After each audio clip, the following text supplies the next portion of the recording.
نحمده ونصلي على رسوله الكريم اما بعد فاعوذ بالله من الشیطان الرجیم بسم اللہ الرحمن الرحیم یا ایہا الذین آمنوا کتب علیکم الصیام کما کتب علی الذین من قبلکم لعلکم تتقون آمنت باللہ صدق اللہ العظیم۔ میرے واجب الاحترام قابل تعظیم و توقیر بزرگوں، مسلمان بھائیوں اور مسلمان بہنوں، السلام علیکم ورحمۃ اللہ وبرکاتہ۔ قرآن مجید میں سے ایک آیت مبارکہ تلاوت کی ہے۔ اللہ سبحانہ و تعالیٰ کے حضور عاجز کی دعا ہے، آپ بھی دعا کریں کہ پروردگار عالم عاجز کو اس کا صحیح مفہوم بیان کرنے کی توفیق دے۔ اللہ سبحانہ و تعالیٰ کا ارشاد پاک ہے کہ آپ سے پہلوں پر بھی میں نے روزے فرض کیے۔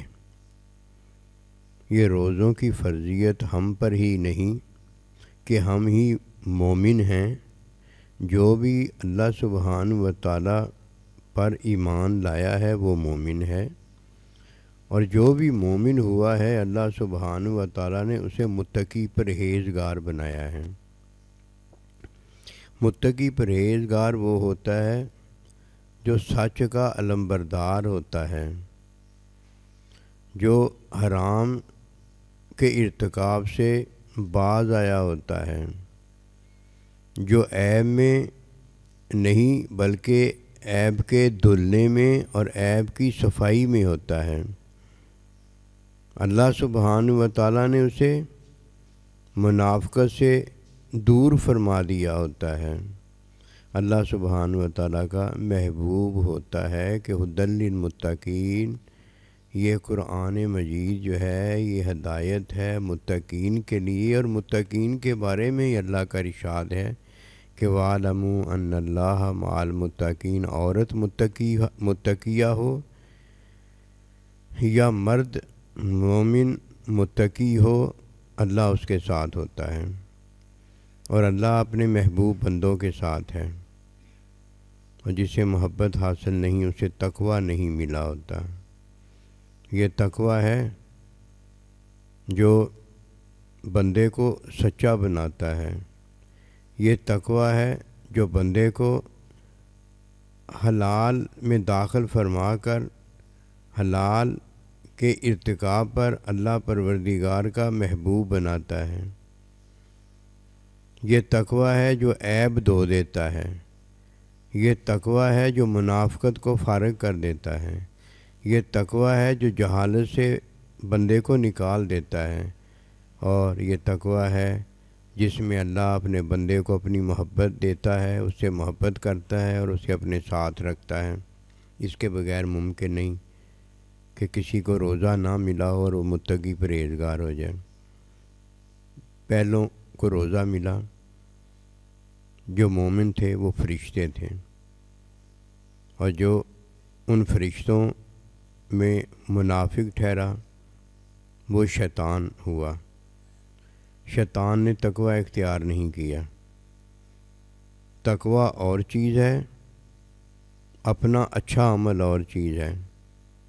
اچھے عمل میں بندہ خود خدا ہوتا ہے، جو اپنے اچھے عمل کو اچھا جانتا ہے، خود ہی اچھے عمل کا حساب لگا لیتا ہے، خود ہی اس اچھے عمل کا مالک یوم الدین ہو جاتا ہے۔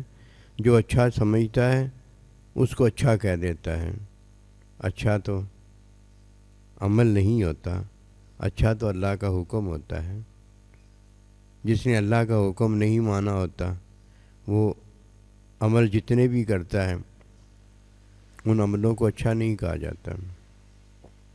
عمل کرنے میں جو اچھائی ہے وہ دو چیزوں سے ہے، ایک اس نے اللہ پروردگار کے حکم میں عمل کیا ہو، اور ایک اللہ سبحانہ و تعالی نے اس عمل کو قبول فرمایا ہو۔ اگر کوئی اللہ کے حکم میں عمل کرتا ہے اور اللہ اسے قبول نہیں فرماتا تو یہ منافق ہوتا ہے۔ منافق کا ہر ایک کو نہیں پتہ ہوتا، اللہ تعالیٰ کو پتہ ہوتا ہے۔ فرشتے جتنے کے جتنے تھے وہ سارے مخلص تھے، ان میں ایک منافق تھا جس کے عمل کو اللہ سبحانہ و تعالیٰ نے جب دیکھا تو وہ انکار کا عمل تھا، انکار کا عمل تھا کہ اللہ کا حکم نہیں مانا تھا، اور بتایا اس نے کیا تھا، انا خیر منہ، کہ میرا عمل جو ہے بڑا اچھا ہے۔ بھلا اللہ کے حکم کا انکار بھی ہو اور عمل بھی اچھا ہو، یہ کیسے ہو سکتا ہے؟ یہ تو ہو ہی نہیں سکتا۔ پہلا منافق جس نے روزہ نہیں رکھا وہ شیطان ہے۔ باقی سب پر اللہ سبحانہ و تعالیٰ نے روزہ فرض کیا تھا اور تمام نے روزے رکھے تھے۔ یہ روزہ کیا ہے؟ یہ روزہ در حقیقت اللہ سبحانہ و تعالیٰ کا حکم ماننا ہے، عمل کرنا نہیں ہے۔ میرا اور آپ کا عمل حکم ماننے کی وجہ سے ہے۔ حکم نہ کھانے، نہ پینے، نہ مباشرت کرنے کا ہے، یہ حکم ہے۔ اور جب ہم اللہ کا حکم مانتے ہیں تو ہمارا روزہ ہو جاتا ہے۔ اگر بھول کر کھا بھی لیتے ہیں، اگر بھول کر پی بھی لیتے ہیں تو روزہ تھوڑی ٹوٹتا ہے۔ روزہ تو حکم ماننے کا نام ہے۔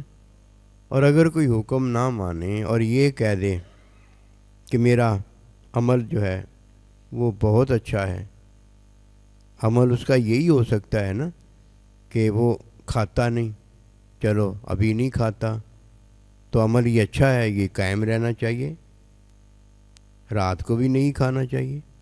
اگر وہ نہیں پیتا، اگر یہ عمل اچھا ہے تو رات کو بھی نہیں پینا چاہیے۔ یہ حکمی عمل جو ہے نا، یہ حکمی عمل جو ہے یہ عمل اچھا نہیں ہوتا۔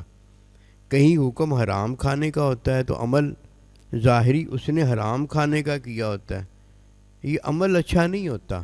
اس حکم کی وجہ سے جو اللہ نے حرام اس کے حلال کر دیا ہوتا ہے، یہ اللہ پروردگار بے عیب اللہ اچھا ہے جس نے اس پر ترس کھایا ہے۔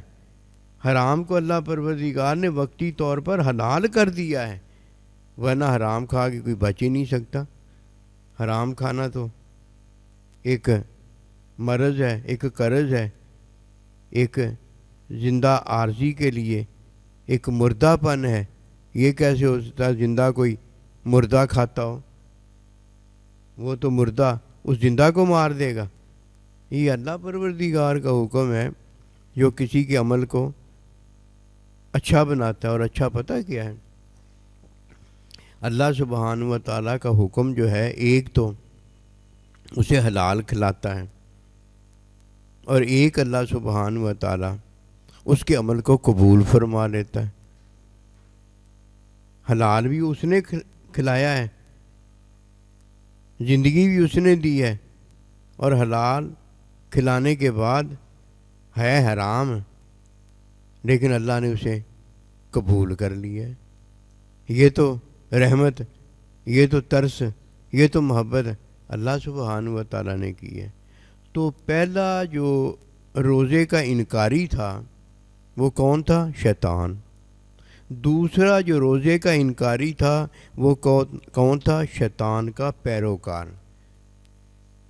یہ جو شیطان کا پیروکار ہوتا ہے یہ جہالت کا شکار ہوتا ہے، جیسے ابو جہل، ابو لہب، فرعون، نمرود، یہ سارے جو ہیں یہ جاہلوں کا ٹولہ ہے۔ یہ جہالت میں لعنت کا شوق رکھتے ہیں۔ اللہ سبحانہ و تعالیٰ نے سب سے پہلے جسے مومن فرمایا اور جسے اللہ پروردگار نے لعلکم تتقون، تقوی میں یہ عطائیں فرمائیں جو میں نے آج آپ کو بتائی ہیں۔ پہلی عطا میں اللہ سبحانہ و تعالیٰ نے انہیں فطرت کا سچ دیا جو ہر ایک جانتا ہے۔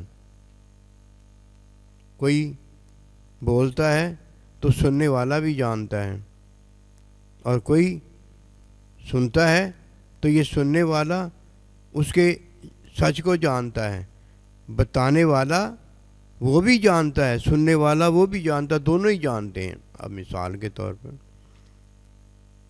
کوئی کہتا ہے سورج مشرق سے نکلتا ہے، کہنے والا بھی جانتا ہے کہ ایسے ہی ہے، سننے والا بھی جانتا ہے ایسے ہی ہے۔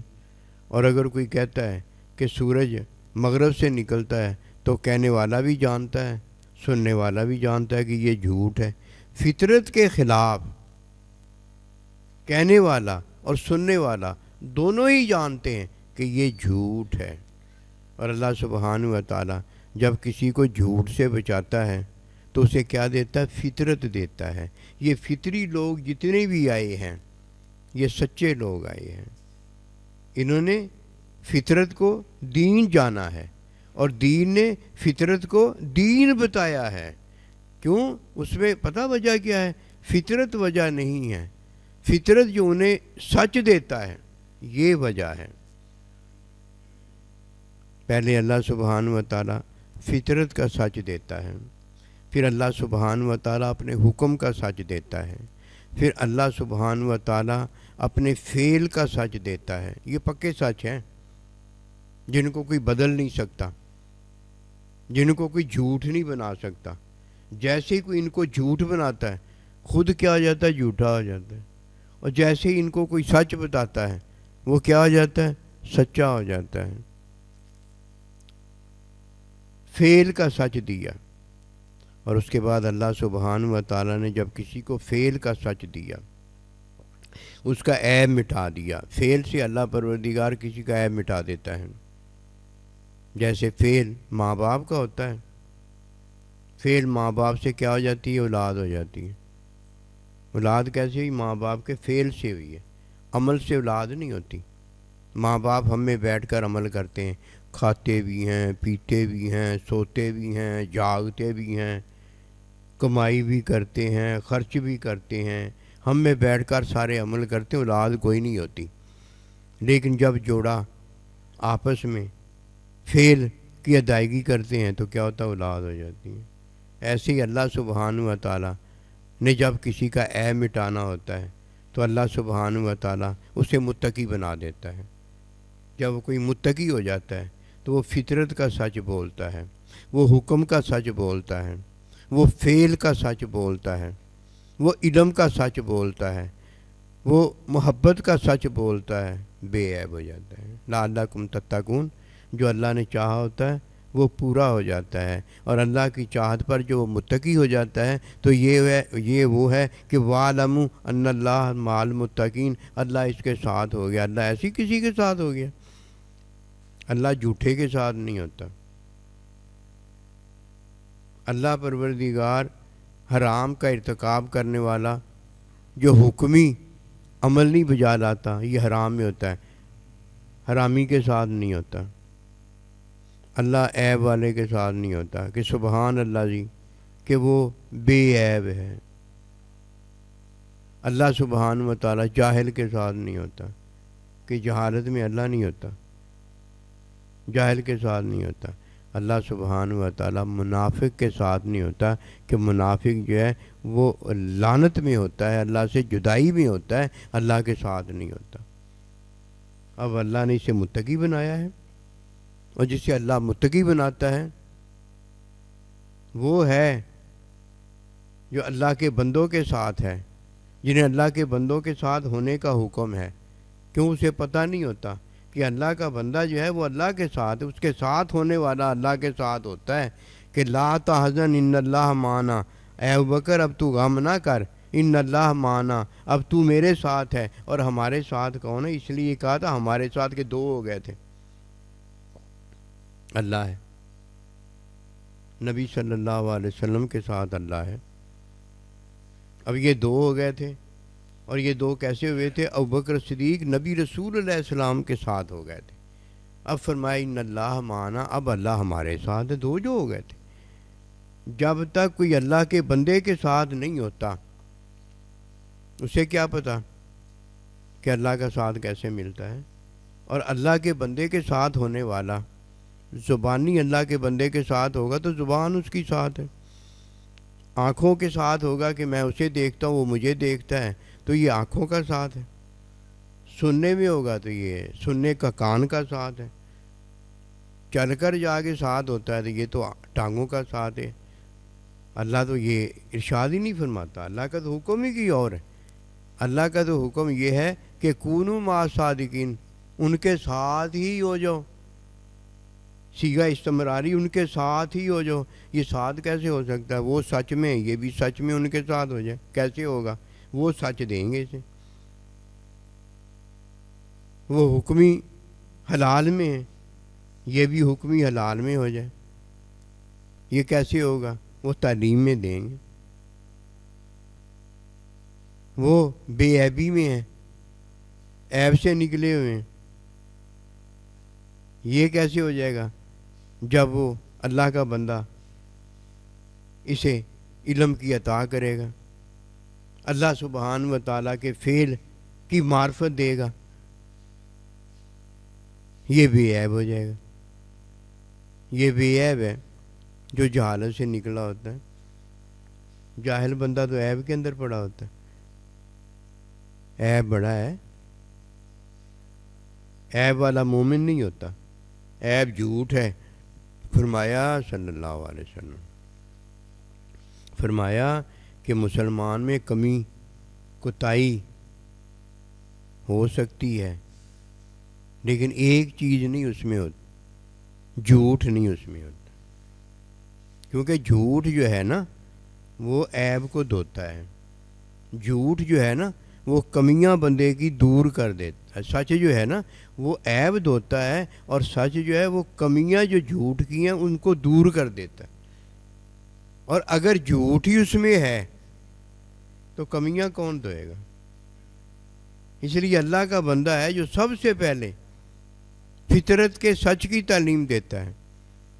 ماں باپ تو فطرت دے کر فطرت کا استاد ہو کے فارغ ہو جاتا ہے، وہ تو فارغ ہو جاتا ہے، اس نے فطرت دے کر وہ فطرت کا استاد ہو گیا۔ اب اللہ کا بندہ ہے کہ دین فطرت کے مطابق ہے، اب دین کی تعلیم جو فطرت کے مطابق فطرت ہے وہ کون دیتا ہے؟ اللہ کا بندہ دیتا ہے۔ وہ پہلے فطری سچ دے گا۔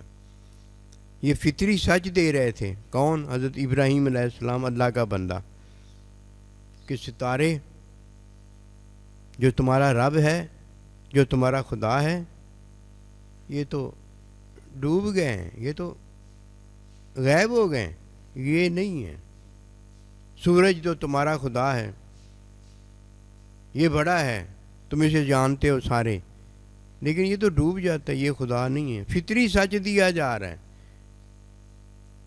ان کے خدا کا ذکر کیا جا رہا ہے جو انہوں نے فطرت میں بنایا ہوا ہے، اور خود جس میں موجود ہے اللہ کا بندہ، وہ معلم مزکی تعلیم دینے والا ہے۔ کسی کو کیا پتا کہ کیا ہو رہا ہے؟ ہو تو وہ رہا ہے جو اللہ کر رہا ہے، کس کو پتا ہے؟ اب اللہ کو پتا ہے کیا ہو رہا ہے، ہمیں کیا پتا؟ جو کر رہا ہے اسے پتا ہے کیا ہو رہا ہے، ہمیں کیا پتا کیا ہو رہا ہے؟ اللہ کا بندہ پہلے فطرت کا سچ دیتا ہے، پھر اللہ کا بندہ حکم کا سچ دیتا ہے، پھر اللہ کا بندہ فعل کا سچ دیتا ہے، اللہ کا فعل الہی کا سچ دیتا ہے، پھر اللہ کا بندہ علم جب بے عیب کوئی ہو جاتا ہے علم الہی کی عطا کرتا ہے، علم دیتا ہے، پھر علم میں اضافہ دیتا ہے، اور پھر یہ چاہت کا علم ہو جاتا ہے۔ پہلے حکمی علم ہے جو کہ مرنے تک ہے، حکمی علم ہے۔ اس کے بعد علم الہی مشاہدہ ہے محبوب کا، وہ بھی ہمیشہ اللہ کا مومن بندہ بھی ہمیشہ ہے۔ پھر میں علم الہی کی عطا میں علم اور علم کا اضافہ دیتا ہے۔ علم چھوٹا بڑا نہیں ہوتا، علم علم ہی ہوتا ہے۔ امی چھوٹی بڑی نہیں ہوتی، امی امی ہوتی ہے۔ ابا چھوٹا بڑا نہیں ہوتا، ابا ابا ہی ہوتا ہے۔ کچھ چیزیں چھوٹی بڑی ہوتی ہیں جو وقت میں ہو تو اول ہے، اور اول ہو جائے تو اس کے بعد کوئی ہو تو اس کے بعد ہے وہ۔ اسی طرح عمر میں یہ پہلے ہے، یہ آخر ہے، یہ چھوٹا بڑا ہے۔ گناہ میں چھوٹا بڑا جو ہے وہ جدھر ہے ادھر گناہ ہی رہتا ہے، چھوٹا بڑا نہیں ہوتا۔ کیسے؟ اگر فطرت میں وہ جھوٹ ہے تو فطرت میں وہ جھوٹ ہی رہتا ہے، چھوٹا بڑا وہاں نہیں ہے۔ کسی سے پوچھنا آپ کی امی چھوٹی ہے یا بڑی ہے؟ امی امی ہے، ابا ابا ہی ہے۔ فطرت میں جو جھوٹ ہے وہ جھوٹ ہی ہے، نہ وہ چھوٹا ہے نہ بڑا ہے۔ حکم میں جو حرام ہے وہ حرام ہی ہے، وہ چھوٹا ہے یا بڑا یہ نہیں ہے، وہ حرام ہی ہے۔ عیب عیب ہی ہے، جہالت جہالت ہی ہے۔ ہر جگہ کی جہالت وہاں کی جہالت ہی ہے، وہاں چھوٹی بڑی نہیں ہے۔ اور اگر کوئی یہ کہے کہ یہ فطرت میں جو جھوٹ ہے اس سے یہ بڑا جھوٹ ہے، کیا جو حکم کے اندر حرام بندہ کرتا ہے یہ اس سے بھی بڑا ہے۔ چلو وہاں تو اس نے سچ یہ ہے کہ بھوک لگے تو کھانا کھا لیں، لیکن وہ کھانا نہیں کھاتا، فطرت کے خلاف کرتا ہے تو جھوٹ ہی ہے۔ لیکن وہ جھوٹ جو شیطان نے بولا کہ اپنے عمل کو اچھا کہہ دیا اور اس نے اللہ کا حکم مانا نہیں تھا، اس کا انکار کر دیا۔ اللہ کے بندے کے ساتھ ہونا یہ ساتھ ہے کہ جو وہ تعلیم دیتا ہے اس تعلیم کے اندر موجود ہو۔ صحابی کون ٹھہرے تھے؟ صحابی وہ ٹھہرے تھے جو نبی صلی اللہ علیہ وسلم کی صحبت کا لمحہ بھی پا گئے تھے، وہ صحابی ہو گئے تھے۔ اور جو رہے نبی صلی اللہ علیہ وسلم کے ساتھ ابوبکر صدیق کہ لا تحزن ان اللہ معنا، کہ تو میرے ساتھ ہے اور اللہ ہمارے ساتھ۔ جو اللہ کے بندے کے ساتھ نہیں ہوا، جس کا حکم ہے کہ وَكُونُوا مَعَ الصَّادِقِينَ، میرے بندے کو ساتھ ہو جاؤ، وہ متقی پرہیزگار تو ہے، متقی پرہیزگار تو ہے جتنا اللہ کے بندے نے اسے بنا دیا۔ کیا اللہ کا بندہ بنا کے متقی پرہیزگار پھر چھوڑ دیتا ہے؟ یا متقی پرہیزگار جو بن جاتا ہے وہ اللہ کا بندہ چھوڑ دیتا ہے؟ نہ اللہ کا بندہ حکم چھوڑتا ہے اور نہ جو متقی پرہیزگار ہو گیا ہے وہ حکم چھوڑتا ہے۔ جو متقی پرہیزگار ہو گیا وہ زیادہ مضبوطی سے حکم کو پکڑ لیتا ہے، اور اللہ کا بندہ جس نے اس کو حکم میں متقی بنا دیا ہے، جو بنانے والا ہے وہ اپنے بنائے کو چھوڑ دیتا ہے، اپنے اللہ کے حکم کو چھوڑ دیتا ہے، حکم کی تعلیم کو چھوڑ دیتا ہے۔ وہ تو پیدا ہی سے لیے ہوا ہے، وہ تو پیدا ہوتے ہی جب پیدا ہوتے ہی وہ پیدا ہوتا ہے تو وہ تو اللہ کے علم میں وہی ہوتا ہے جو اللہ نے اسے بنا دیا ہوتا ہے۔ 40 سال کے بعد نبوت کا پتہ بتایا جاتا ہے۔ اللہ کے علم میں تو وہ ہمیشہ سے آخری نبی رہا ہے۔ ہم جب اللہ کے علم میں ہیں تو اللہ کے علم میں اللہ ہمیں جانتا ہے، اللہ ہمیں جانتا ہے، جو اللہ ہمیں جانتا وہی ہے نا ہم۔ تو اس لیے کوئی یہ سمجھے کہ میری عمر اتنی ہے، میری عمر اتنی ہے، یہ تو میں ہوں نا، اور میرے اللہ پروردگار جو ہیں اس نے تو مجھے جو جانا ہے وہ بتاتا چلا جاتا ہے۔ آئیے اس بات کو سمجھے کہ روزے میں اللہ سبحانہ و تعالی ہمیں متقی پرہیزگار بناتا ہے، اور متقی پرہیزگار وہ ہوا ہے جو سچ کو اختیار کرتا ہے اور جھوٹ کو چھوڑ دیتا ہے۔ پہلا سچ جو اللہ ہمیں دیتا ہے وہ فطرت کا سچ ہے، اسے اپنانے والا جو ہے وہ ظاہری سچا اور ظاہری جھوٹا ہوتا ہے، حقیقت کا اسے کوئی پتہ نہیں ہوتا۔ حقیقت کا کام اسے پتہ ہوتا ہے کہ جسے اللہ مومن کہتا ہے، اور مومن کہنے کے بعد اسے اللہ اپنا حکم دیتا ہے۔ فطرت کی کیا بات؟ فطرت کی تو مجبوری ہے، نہ کھا تو دیکھیں گے ہم کیسے نہیں کھاتا، نہ پی تو ہم دیکھیں گے کیسے نہیں پیتا۔ وہ تو فطرت کی مجبوری ہے، وہ تو گانا پڑے گا بھائی، ڈھول جو باندھ دیا گیا ہے اب ڈھول تو بجانا ہی پڑے گا، وہ تو فطرت کا سچ ہے۔ تو چاہے یا نہ چاہے، ابھی نہیں سچ بولے گا تھوڑی دیر بعد سچ بول دے گا، ابھی نہیں جھوٹ چھوڑے گا تھوڑی دیر بعد جھوٹ چھوڑ دے گا۔ وہ تو تجھے مرتی کو کرنا ہی پڑے گا۔ بات ادھر آ میدان کے اندر کہ جو اللہ ہمیں حکم میں سچ دیتا ہے، اسے اپنانے والا جو ہے اس نے روزہ رکھا ہوتا ہے، اس نے روزے کے اندر تقوی اختیار کیا ہوتا ہے، اور اللہ سبحانہ و تعالیٰ نے اس سچ پر اسے کیا دے دیا ہوتا ہے؟ فعل کی تعلیم دے دی ہوتی ہے. لو فعل کی تعلیم دینی ہے ہم نے. اور جسے روزے میں فعل کی تعلیم نہیں نہ ہوتی، اس نے در حقیقت اللہ پروردگار کے حکم پر عمل نہیں کیا ہوتا. دیکھیے میں آپ کو ایک بات بتاتا ہوں. آپ جب کسی کی شادی کرتے ہیں تو وہ فعل میں بالغ ہو گیا ہوتا ہے، عمل میں نہیں. کس میں بالغ ہو گیا ہوتا ہے؟ فعل میں بالغ ہو گیا. اگر وہ فعل میں بالغ نہ ہو، اس کا نکاح کرنا جائز نہیں ہوتا، وہ نہیں کیا جاتا. وہ کس میں بالغ ہو گیا ہوتا؟ فعل میں بالغ ہو گیا. اور جب تک کوئی اللہ کے حکم میں روزہ نہیں رکھتا، وہ فعل میں قبولیت نہیں ہوتی اس کی روزے کی. وہ فعل میں بالغ نہیں ہوتا، اس کا روزہ کوئی نہیں ہے. روزہ تو اس نے رکھ لیا ہے، پیاس اور مشقت بھوک کی تو اس نے اٹھا لی ہے، لیکن یہ بھوکا پیاسا رہنے کا اس سے فائدہ کوئی نہیں ہوتا. کیونکہ حکمی روزہ جو ہے وہ عمل کا روزہ نہیں ہے، وہ عمل کا روزہ نہیں ہے. دیکھیے روزے میں ہم کیا کرتے ہیں، میرا اور آپ کا عمل ہوتا ہے اور کچھ نہیں ہوتا.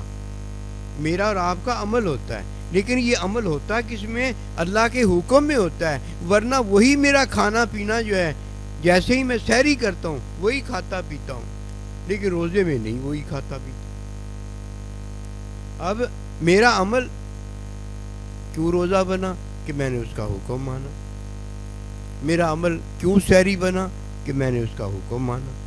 اور جب کوئی حکم مانتا ہے تب وہ فعل جو کرتا ہے حکم ماننے پر وہ اللہ کے ہاں قبول ہو جاتا ہے، کیونکہ اللہ سبحانہ و تعالیٰ نے فعل کے اندر ہمیں بالغ کیا ہے. اب وہ جاننا ہے، اگر وہ نہ ہم نے جانا تو ہمارا جھوٹ نہیں ختم ہو سکتا، ہمارے حرام سے نکلنا ممکن نہیں ہو سکتا. ہم مارے کے مارے ایسے ہی پڑے رہیں گے کہ جیسے بھوک اور پیاس کی مشقت تو اٹھائی ہے لیکن روزہ نہیں ہوا. آئیے وہ بات دیکھتے ہیں. وہ بات یہ ہے کہ یہ اللہ کا فعل ہے جو اللہ پروردگار نے ہماری بھوک میں، ہماری پیاس میں ظاہر کیا ہے. یہ ہمیں بھوک اور پیاس پتہ کون لگاتا ہے؟ یہ اللہ لگاتا ہے. یہ اللہ لگاتا ہے. بھوک اور پیاس جو ہے نا، یہ اللہ نے لگائی ہوئی ہے. یہ قیامت تک ہمیں لگتی رہے گی. اگر قیامت تک بھی زندگی مل جائے نا تو یہ ہمیں بھوک اور پیاس لگتی رہے گی، پھر ہم بجھاتے ہی رہیں گے. یہ ہماری بھوک پیاس ختم نہیں ہو سکتی، کیونکہ یہ فطری سچ ہے. اللہ فطری سچ ہمارا ختم نہیں کرتا، کیوں؟ اس نے ہمیں عارضی زندگی دی ہوئی ہے. جب عارضی زندگی ہماری ختم ہو جائے گی تو یہ فطری سچ جو اللہ نے ہمیں دیا یہ بھی ختم ہو جائے گا. یہ سچ ہے. اسی لیے یہ سچ جو ہے نا، اللہ اپنے حکم میں وقتی طور پر ختم کرتا ہے کہ بھوک بھی موجود ہے، پیاس بھی موجود ہے، لیکن اب تیرا عمل کیا ہے؟ اب تیرا عمل میرے حکم میں ہے کہ تم نے کھانا بھی نہیں ہے، تو نے پینا بھی نہیں ہے. اور جس نے وہ اپنے فعل کی عطا میں ہمیں بھوک اور پیاس لگائی ہوئی ہے، ادھر ہم نے اس کا حکم مانا ہے. ادھر پتہ ہم نے کیا کرنا ہے؟ ادھر ہم نے وہ جو خواہش ہے نا، خواہش ہے بھوک اور پیاس کی، وہ ہمیں بتاتی رہتی ہے نا کہ بھوک بھی لگی ہوئی ہے، پیاس بھی لگی ہوئی ہے، بتاتی ہے نا. اس کو ہم نے کیا کرنا ہے؟ اس کو بھی حکم کی تعلیم کے اندر لے کر آنا ہے. کیونکہ روزے میں صرف عمل ہے، تعلیم نہیں ہے. کیا ہے؟ صرف عمل ہے. کیا عمل ہے؟ روٹی نہیں کھاتے، پانی نہیں پیتے، مباشرت نہیں کرتے، یہ تو عمل ہے. وہ جو اندر خواہش ہے کھانے کی بھی ہے، پینے کی بھی ہے، مباشرت کی بھی ہے، اس خواہش کی تعلیم نہیں کرنی. جب کوئی اس خواہش کی تعلیم کرتا ہے تو اللہ پروردگار نے فعل میں بھوک اور پیاس یہ ساری چیزیں پیدا کی ہیں جو ہمیں خواہش بتاتی ہے کہ بھوک لگ گئی ہے، پیاس لگ گئی ہے، بلوغت آ گئی ہے، نیند آ گئی ہے، یہ ساری چیزیں کون بتانے والا ہے؟ ہماری خواہش ہمیں بتانے والی ہے۔ اب روزہ اس کا ہے جو خواہش کی تعلیم میں سچ اختیار کر لیتا ہے، ہمیشہ اس کے حکم کو اختیار کر لیتا ہے، ہمیشہ اس کے فعل کی حقیقت میں اپنی خواہش کی نفی کر کے اس کا حکم مان لیتا ہے، پھر حکم کی تعلیم مانتا ہے، تعلیم میں علم لے لیتا ہے، علم کی عطا میں داخل ہو جاتا ہے، پھر یحببکم اللہ میں محبت کا اسیر ہو کر، گرفتار ہو کر اس کی محبت کو اختیار کر لیتا ہے اور جہالت اپنی مٹا دیتا ہے، لعنت سے نکل جاتا ہے۔ اوے اگر روزہ تو رکھ لیا، خواہش کی تعلیم نہ ہوئی تو متقی پرہیزگار کیسے بن متقی پرہیزگار کیسے بن گیا؟ یہ کدھر کا تقویٰ ہے اور کدھر کی یہ پرہیزگاری ہے؟ یہ تو اسے ملا ہے جس نے اللہ کے بندے کا ساتھ حاصل کیا ہے۔ اسی لیے بزرگان دین سے آپ نے سنا ہوگا کہ رمضان مبارک میں کیا کرو، اپنے ماں باپ کی، اپنے سائیں جی کی زیارت بار بار کیا کرو۔ زیارت کر کے ان کا کیا ہو جائے گا؟ خون بڑھ جائے گا، ان کی زندگی لمبی ہو جائے گی، ان کا کوئی جنت میں مقام بلند ہو جائے گا۔ اب امی ابا جو ہے وہ کوئی اور سے اور ہو جائیں گے، ماں باپ نے ماں باپ ہی رہنا، سائیں جی نے سائیں جی رہنا، ہو کیا جائے گا؟ اس کا مطلب کچھ اور ہوتا ہے کہ ماں باپ کی جوتیاں سیدھی کیا کرو، اس کا مطلب کچھ اور ہوتا ہے۔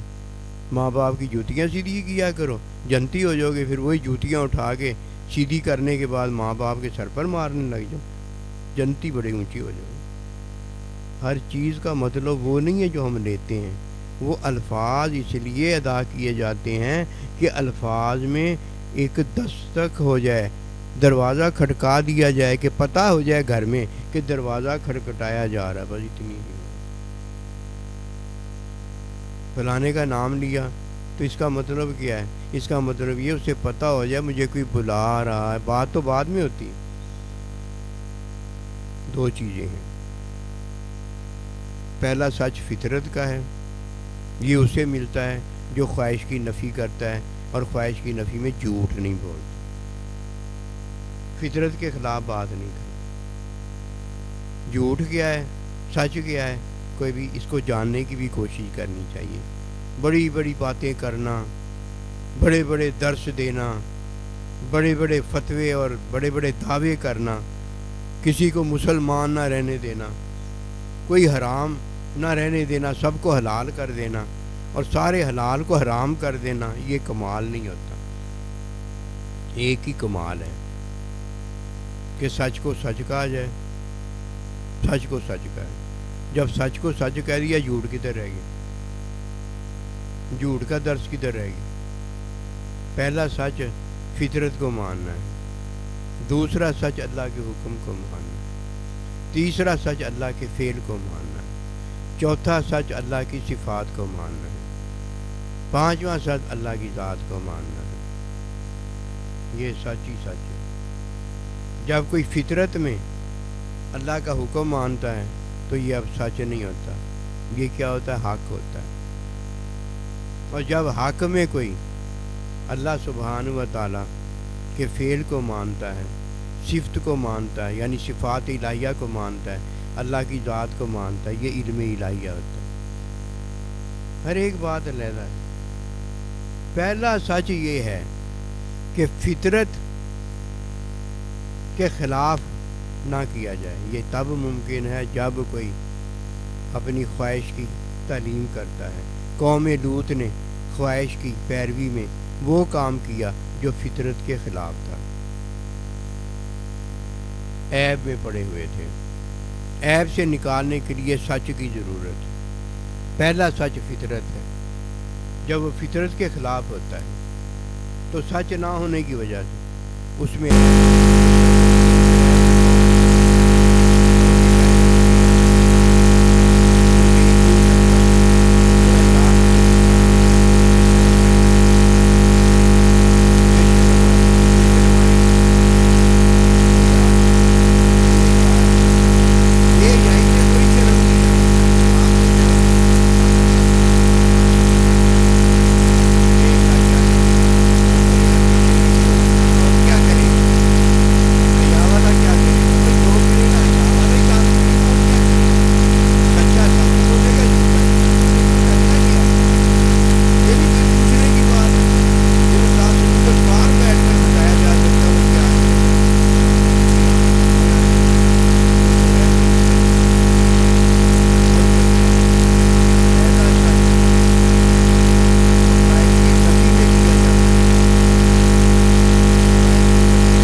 بدل دیتا ہے،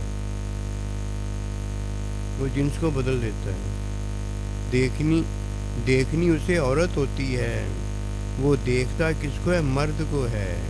دیکھنا اسے مرد کو ہوتا ہے، وہ دیکھتی کس کو ہے؟ عورت کو ہے۔ جنس بدل دیتی ہے، جنس نہ بدلنا کبھی۔ جنس کا ظاہر جو ہے یہ بھی منع ہے، یہ بھی حرام ہوتا ہے کہ جنس ظاہری جنس بدلنا یہ بھی حرام ہے۔ اس کی وجہ یہ ہے کہ کچھ ایسے حرام ہیں جو حرام نہیں ہوتے، ان کا ظاہر حرام ہوتا ہے۔ وہ کیا ہوتے ہیں؟ عیب ہوتے ہیں۔ مثال کے طور پر اللہ نے کسی کو نامرد پیدا کیا، یہ عیب ہے۔ اب اس کا کوئی ظاہر کرتا ہے تو یہ کیا ہے؟ یہ حرام ہے۔ یہ کیا؟ یہ حرام ہے۔ ایک عیب ہو گیا، ایک حرام ہو گیا۔ جنس نہ بدلنا کبھی۔ مرد ہو تو مرد بن کے، وہ فطرت نے بنایا ہوا ہے۔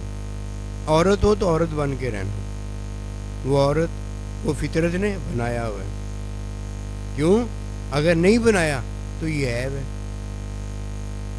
اور اگر بنو گے ادھر عیب ہوگا، ادھر کیا ہوگا؟ ادھر حرام ہو جائے گا۔ اسی طرح ہر بات میں بات ہے، غصہ حکمی ہے تو حلال بھی ہے، حرام بھی ہے۔ روزے میں کھانا پینا یہ سارا کچھ حلال بھی ہے، حرام بھی ہے۔ حکمی عبادتیں جتنی بھی ہیں وہ حلال بھی ہیں، حرام بھی ہیں۔ لیکن ایک غصہ ہمیشہ سے حرام ہی ہے، حرام ہی رہے گا، ہمیشہ سے حرام ہے، حرام ہی رہے۔ اسے کیا ہے؟ دائمی حرام۔ 3 دائمی حرام ہیں۔ نمبر 1، اللہ کی ذات اور اللہ کی صفات کے ساتھ کسی کو شریک کرنا۔ نمبر 2، اللہ کے حکم کا انکار کرنا۔ نمبر 3، اللہ کے فعل پر اعتراض کرنا۔ اللہ کے فعل میں کوئی نامرد ہو گیا ہے، اب وہ مرد نہ بنے۔ کوئی عورت ہو گیا ہے، عورت ہی رہے۔ اسی طرح اگر کسی نے کوئی ایسا کام کیا ہے، اس کام پر غصہ کیا جا سکتا ہے۔ یہ حلال بھی ہو سکتا ہے، حرام بھی ہو سکتا ہے۔ کسی کے عمل پر غصہ کرنا حلال بھی ہو سکتا ہے، حرام بھی ہو سکتا ہے۔ اس پہ غصہ نہیں ہم کر سکتے کہ وہ اللہ پروردگار کے فعل میں اللہ کی مخلوق ہے، تو پیدا کیوں ہے؟ تو پیدا ہی نہ ہوتا تو اچھا تھا۔ یہ ہم نے کیا کیا؟ اللہ کے فعل پر ہم نے اعتراض کیا۔ اللہ بے عیب ہے، اللہ بے عیب ہے، ہم عیب والے ہیں۔ وہ سچ سے ہمارا، وہ حق سے ہمارا، وہ اپنے حکم سے ہمارا، وہ علم سے ہمارا، اللہ کے بندے کی تعلیم سے ہمارا عیب مٹا دیتا ہے، وہ عیب دھو دیتا ہے۔ ہمارا تو وہ گیا ہے جسے عیب دھونے والا صابن نہیں ملا۔ ہمارا تو وہ گیا جس پر اللہ نے اپنا بندہ دے کر احسان نہیں کیا، اور جس پر اللہ نے احسان حجت پوری کر دی ہے۔ اب اگر وہ عیب کے اندر مر جاتا ہے، عیب کے اندر اللہ کے پاس چلا جاتا ہے، لعنتی تو وہ ہے کہ اللہ اسے اپنا بندہ دے رہا ہے، اپنے بندے کی تعظیم دے رہا ہے، ادب دے رہا ہے، اور وہ اللہ کا ادب حکم مان کر، اللہ کے بندے کا ادب اور اللہ کے بندے کی عزت تکریم کر کے اللہ والا نہیں ہوتا۔ لعنتی تو وہ ہے۔ ہو گیا کہ نہیں ہو گیا لعنتی؟ وہ لعنتی ہے تو ہوا ہے نا، میں نے اور آپ نے تو نہیں کیا۔ کرنے والا جو کرتا ہے اسے پتہ ہے، جو ہے وہ اسے کر دیتا ہے، وہ تو شرم نہیں کھاتا، اس نے تو بتانا ہی بتانا ہے۔ اگر وہ حق سچ نہیں بتائے گا تو اور کون ہے جو بتانے کے قابل ہے؟ جو جانتا ہے وہ نہیں بتائے گا، اور جو جاننے والا ہے نہیں ہے وہ کیسے بتائے گا؟ لعلکم تتقون، تاکہ تم متقی پرہیزگار ہو جاؤ۔ ان سچ کو جاننا، اس حق کو جاننا بڑا ضروری ہے۔ بغیر اس کے کیا پتہ کسی کو کہ جھوٹ کیا ہے، حرام کیا ہے، عیب کیا ہے، جہالت کیا ہے، لعنت کیا ہے۔ یہ تو ہم نے لفظ سیکھے ہوئے، دروازہ کھٹکھٹانا سیکھا ہوا ہے، وہ فلاں بھائی عبداللہ میری بات سن لے، یہ بات سننا سنانا یہ کون جانے گا؟ یہ کوئی نہیں جانتا. جو جانتا ہے ایک پھول کو ہار جانتا ہے. اب ہم کیا کر سکتے ہیں؟ ایک پھول بھی کبھی ہار ہوا ہے؟ اور پھر اگر وہ ہار جانتا ہے تو ایک پھول اس سے لیتا ہے، ایک پھول اس سے لیتا ہے، ایک پھول اس سے لیتا ہے. یہ 5-7 پھول جمع کرتا ہے اور خود ہی ہار بنا لیتا ہے. یہ تیرا میرا ہار بنایا ہوا ہے، جا کے بیچ دے اس کو.